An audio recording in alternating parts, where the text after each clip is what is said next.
have the telescope. It's nicer than I'd expected. I would not offer a prospective stargazer a third-rate lunoscope. But there is, something else. Yes, what is it? You remember those astronomy tables Shaw was going on about? It just so happens I've been reading up on them a little myself. And it seems there may be one right here at Hogwarts. I believe we could use it to find hidden constellations.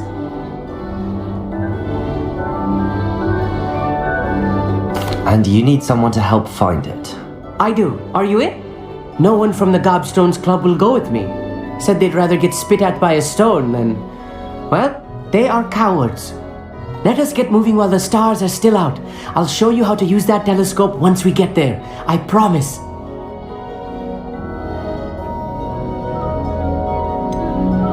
All right, I suppose I can go with you. I hope it's worth it. It will be. Trust me, I have read practically everything there is to read about this. It should be brilliant. Shall we?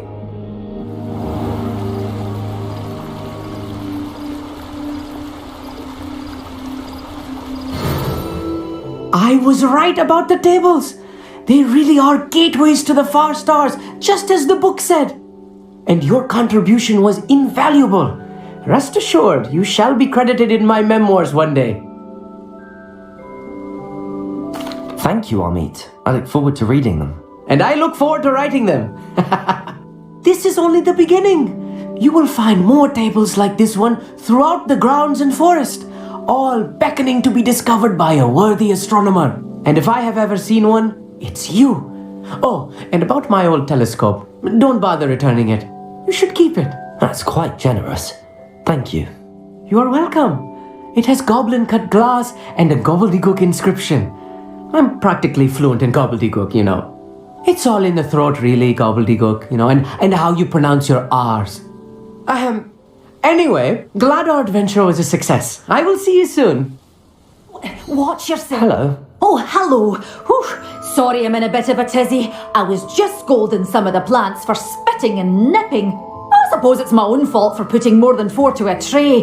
By the way, Beatrice Green is the name, but you may address me as Madam Green. Welcome to Dogweed and Deathcap. Oh, mind you don't knock the mandrakes. Oh, if there wasn't the constant demand for antidotes, I wouldn't need to stock so many of the little dears. Except, of course, for curses. And, well, if you've been petrified, then obviously you've come to the right place. Mind you don't knock the mandrakes. Oh, if there's an uprooting, you'll be the next one to drop dead, and I'm in no mood for a clear-up. What do you have for sale? Professor, what made you want to teach herbology? How lovely of you to ask. I've always had an affinity for greenery, so this situation is a bit of a dream come true. After graduation, I was thrilled to be asked to step in for my old herbology professor. He'd had a slight accident, you see. Oh dear. A shame for him, but it worked out well for you. Well, he never really cared for the plants, and they could sense it. Oh, you'd be surprised how perceptive a plant can be. At any rate, the trouble began one day when he cut into a wigan tree. Unfortunately for him, its leaves were hiding a bowtruckle. You may recall the marvellous creatures that resemble a twig. The little beast gouged the professor's eyes quite fiercely, but terrifying, I'd imagine. Likely for the professor, too. And that's when you took over as the herbology professor? Well, not quite. After 3 weeks at St. Mungo's, my predecessor regained a tiny bit of his eyesight. He insisted on returning to the greenhouse. Within a week, he claims by accident, kicked a Chinese chomping cabbage, so it was back to St. Mungo's for him.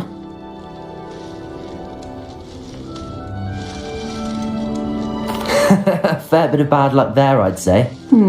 Well, I felt awful for him, but I dare say I felt a bit more sympathy for the cabbage. Upon his discharge from the hospital, his indifference to plants had turned to utter disdain. He lost what little patience he had left with a particularly temperamental venomous tentacula and, well, his resulting leave of absence continues to this day.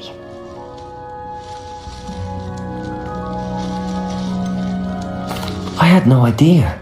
How awful. Last I heard, he'd gone to Romania.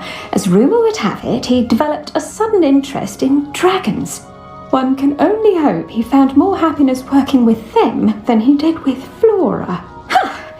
Lovely speaking with you. Have a wonderful day. Oh, and remember, be kind to your Wigan trees.